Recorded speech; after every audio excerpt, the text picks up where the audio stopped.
So after completing the 28-day challenge, there was lots of difference in me. I'd lost over 17 pounds, so just over 8 kilograms. I'd lost, I think it was sort of 12.5 inches from across my body. Obviously I was thinner, but leaner as well. I was stronger, so I was able to lift more with more reps.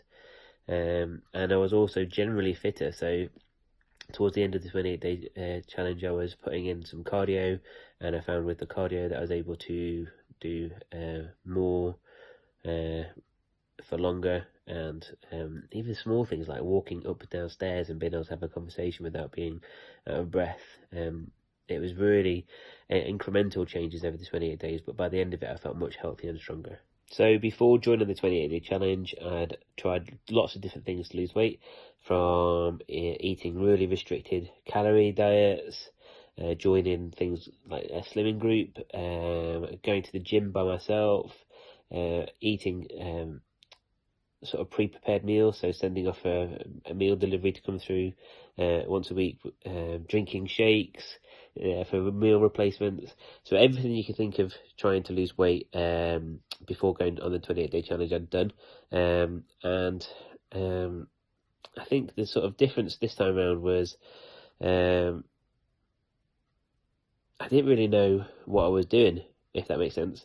I think I'd restricted my calorie intake unhealthily, so not really eating as much as I should do, and not really eating the right types of food. So like by restricting calories, I'd be cutting out protein and cutting out carbs at the same time, and not really having enough energy to be getting on with things. So I tried everything, and it would initially be really successful, so losing 1, maybe 2 stone in a few months' time, but then I'd pile it all back on straight away.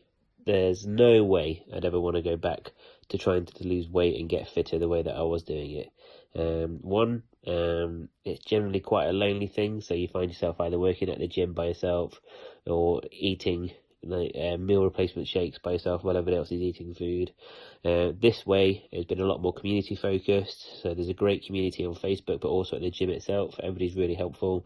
The food plans are really easy to follow, and I'm actually eating more food than ever before, but it's whole foods, it's healthier foods. I'm not feeling like hungry at any point. I'm not having to binge eat like I would have done before on a diet.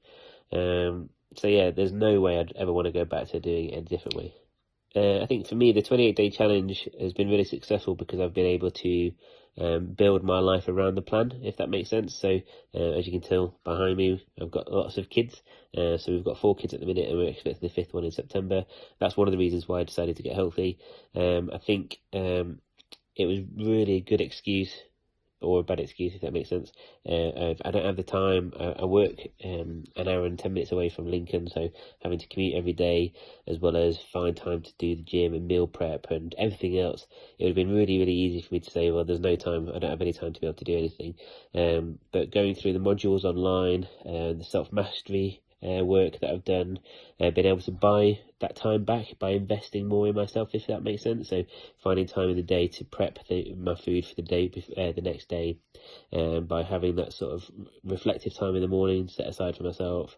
I decided to go for an early morning session, so I'm at the gym for 5:30 to warm up, and 6 o'clock to start my PT, simply because it means that I can go straight to work from there after having a shower at the gym, and it means I get more time with my family afterwards as well at night time. So it's a double-edged sword for me, as in it's a win-win situation for me, because I get to spend time with my family as well as investing time in myself to make me as healthy as possible. So yeah, this time around it's been completely different. Like I said earlier on, having a lot more support from the group. So I was fortunate enough to have a couple of friends start just after I've started, so I've talked about joining the program, and they saw the success that I had and started straight away. So I've had a couple of people to go with, but I've also made some really good friends at the gym in the different sessions. The PT groups are really, really good. They really inspire you to keep going, and they really help you stay motivated. But the trainers themselves, so for example, Neil's my trainer, and he pushes me to my limits, but he knows where those limits are. He's always challenging in a really inspiring way. He wants us to do more, and will encourage us to get as much out of us as possible.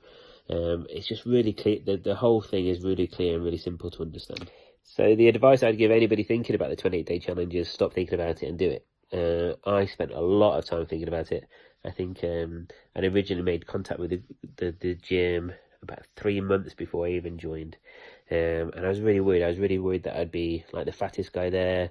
I was really worried that I'd be too big to be able to do the sessions, and I'd look like an idiot. And over the weeks of the 28-day challenge, those fears and concerns dwindled away.